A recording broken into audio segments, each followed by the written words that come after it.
Fala pessoal, tudo bem? Então, eu estava conversando esses dias nos stories do meu Instagram sobre como o investidor tem que cuidar com o seu aspecto psicológico, com você às vezes pagar o preço num ativo em razão da ansiedade.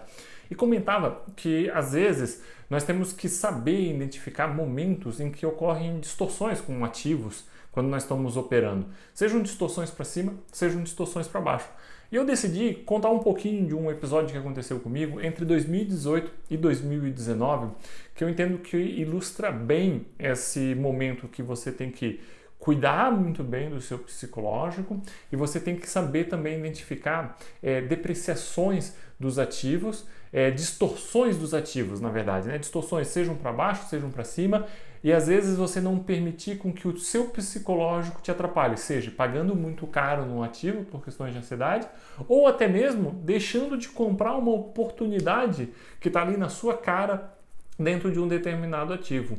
Então, vou contar esse episódio para vocês e desse episódio nós vamos poder tirar, na minha visão, 3 ensinamentos importantes. O primeiro de todos é como nós conseguimos tirar esse ponto psicológico do universo dos investimentos e fazer bons negócios. O segundo ponto que nós vamos aprender com esse vídeo é sobre preço médio. Essa ideia de que não faz sentido fazer preço médio, quando faz sentido, quando não faz, quando eu vou realmente fazer preço médio.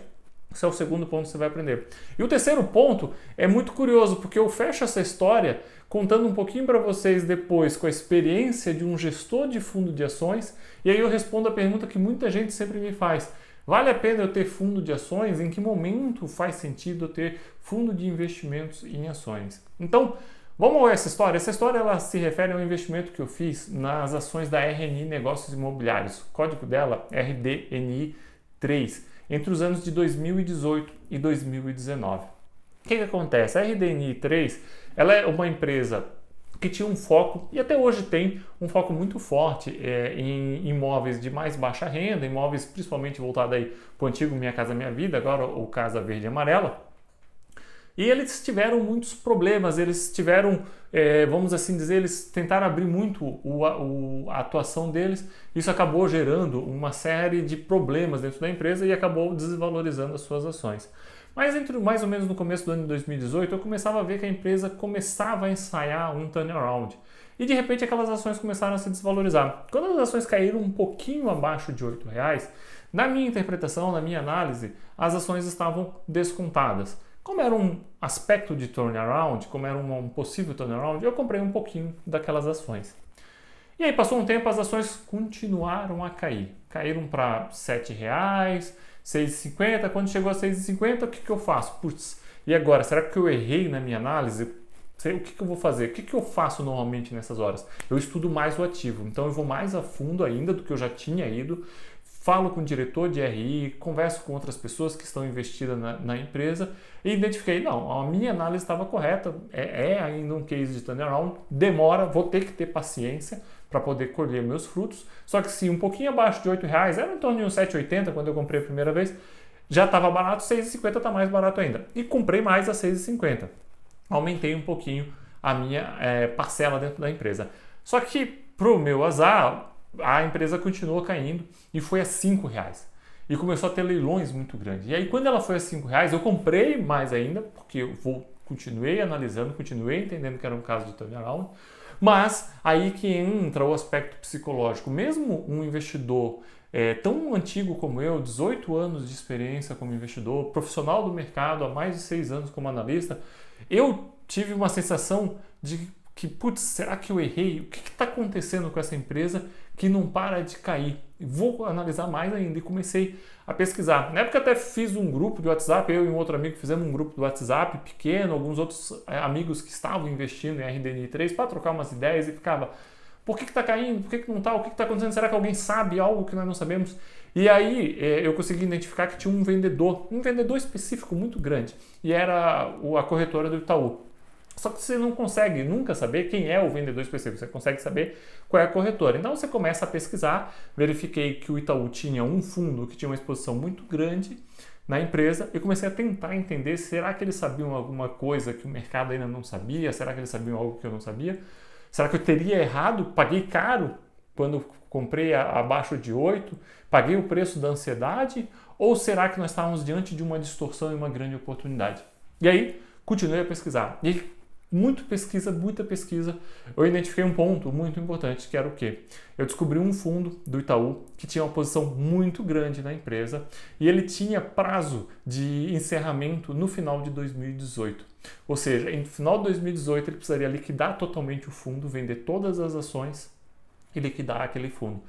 E aquilo me fez despertar, disse, não, então peraí, então esse fundo vai ter que vender todas essas ações, é uma ação de baixíssima liquidez, era uma small caps, isso aqui evidentemente vai machucar o mercado, outros fundos devem estar observando isso e vão puxar essas ações evidentemente para baixo até onde eles conseguirem, para que realmente force, na época, o KINEA e a Pipe a vender essas ações. E aí aquilo me fez o seguinte, não, realmente nós temos uma distorção, eu consegui fugir daquele meu aspecto psicológico de certa forma de medo, porque eu tinha pago 7,80, o ativo já estava 4,80, e eu dizia, como é que eu vou aumentar ainda mais a minha posição, vou ficar com uma posição de 20, 30% da minha carteira numa small caps, que está sofrendo tanto, sem eu conseguir entender. A partir do momento que eu consegui identificar o racional da queda, eu consigo tirar totalmente o meu psicológico. E aí entra o nosso segundo ponto, que o primeiro ponto é conseguir identificar o racional para poder tirar o nosso aspecto psicológico de medo ou de euforia daquele investimento. E aí entra agora o preço médio. Faz sentido eu fazer preço médio para baixo? Faz, porque a queda ela parece irracional. Seria diferente se eu tivesse, por exemplo, identificado um problema na empresa, ou seja, alguém estava vendendo porque a empresa estava com uma fraude que poucas pessoas ainda tinham observado. Nesse momento eu não compro mais e faço preço médio. Eu compro mais e faço o preço médio quando eu identifico que há, na verdade, uma distorção irracional do preço. E aí a ação foi para 4,50, eu comprei mais, foi para 4, eu comprei mais. Quando chegou a 3,50, aí eu fui com tudo, fiz uma posição muito alta em relação à minha carteira dentro dessa empresa. Quem me acompanhou da época sabe que eu fiz essa exposição bem grande. Dá um desconforto muito grande quando você faz uma posição assim. Normalmente, eu como profissional de mercado não recomendo as pessoas a fazerem isso.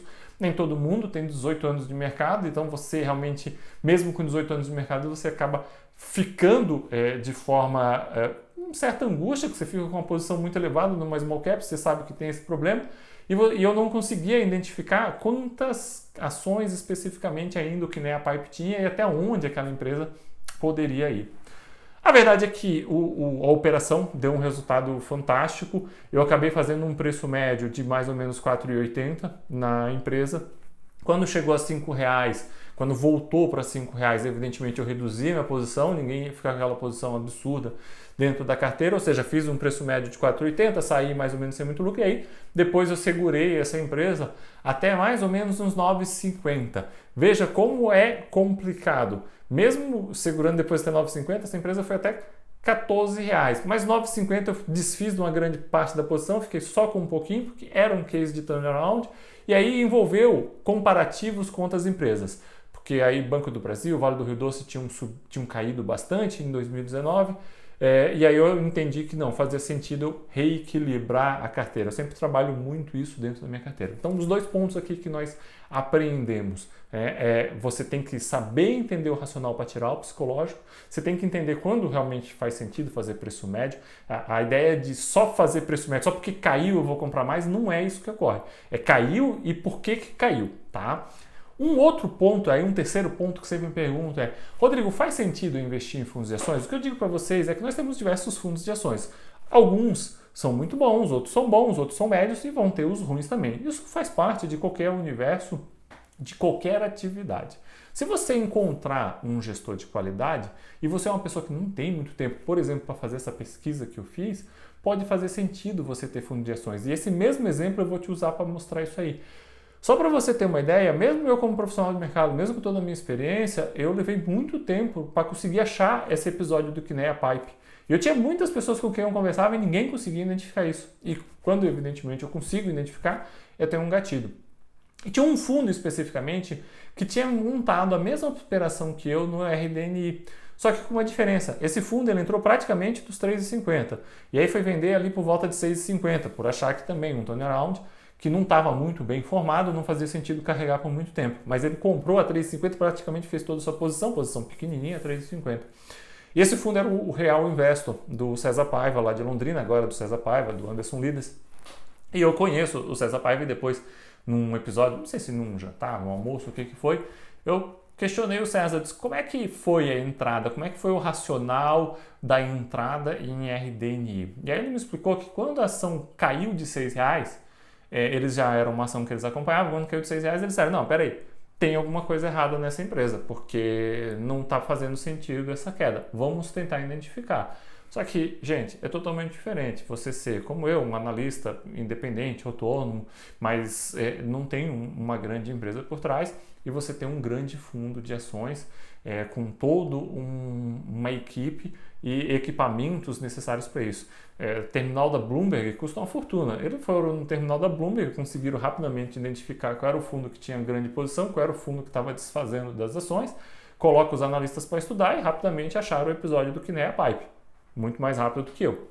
E aí, só que eles conseguiram fazer algo que eu não consegui. Eles conseguiram fazer as contas de quantas ações aquela empresa tinha, porque um fundo de ações, normalmente ele omite a sua posição dos últimos 90 dias, a CVM permite isso. Mas eles fizeram as contas e foram somando ali com base no booking e conseguiram identificar quantas ações eles tinham e começaram a acompanhar quantas tem. Quando caiu de R$4, eles disseram, não, agora eles estão com poucas ações, entra comprando. Entraram comprando.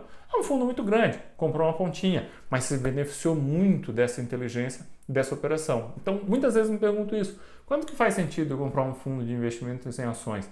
Faz sentido quando você tem um gestor de qualidade, como é o caso do César na Real Investor, o César e o Anderson, você tem um gestor que realmente busca esse tipo de situação e você não tem tempo para fazer o que eu fiz. O que acabou acontecendo? Evidentemente que a minha rentabilidade nesse episódio foi muito maior, porque eu fiz uma posição muito maior em RDNI, porque o meu patrimônio permite eu fazer isso, a forma com que eu vou gerir meu patrimônio permite isso. Não dá para você pegar um fundo de R$1 bilhão e botar quase 50% na RDNI, nem tem espaço para isso. Então, você vai acabar botando lá 1%, 2% do fundo e isso vai ajudar na rentabilidade.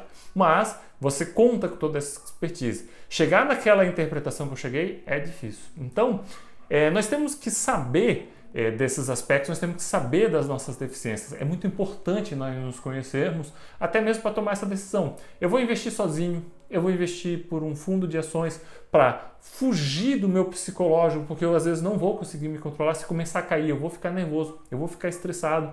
Eu não tenho tempo para buscar o racional, eu não tenho tempo para ler um research. Sempre digo que quando eu comecei a investir em ações em 2003, gente, não tinha research, não tinha gente que falava na internet sobre isso.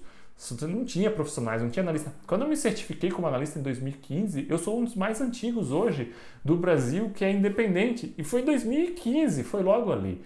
Então lá atrás nós não tínhamos tudo isso. Hoje você tem como assinar 2 research de qualidade, realmente fazer estudos e poder se beneficiar disso. Mas às vezes você não tem tempo, às vezes você prefere dedicar esse seu tempo à sua profissão, à sua geração de renda ativa, para ter mais investimentos. Então você tem que pegar tudo isso e refletir sobre o que vai ser melhor para você. E aí, na parte do aspecto psicológico, quando uma ação cai, quando uma ação sobe, você tem que saber identificar exatamente isso. Cuidado para fugir do preço de ansiedade, aquela sensação de que, meu Deus, eu vou ficar de fora da festa, eu tenho que comprar agora e aí você vai acabar pagando muito caro, mas cuide também para que o seu psicológico não te trave. Diante de uma oportunidade você consegue saber que realmente está diante de uma oportunidade, mas você só vai fazer isso se você conseguir achar o racional do seu investimento. Então preste bastante atenção nisso aí, tá certo? Eu vou fazer uma série de vídeos agora sobre esse psicológico.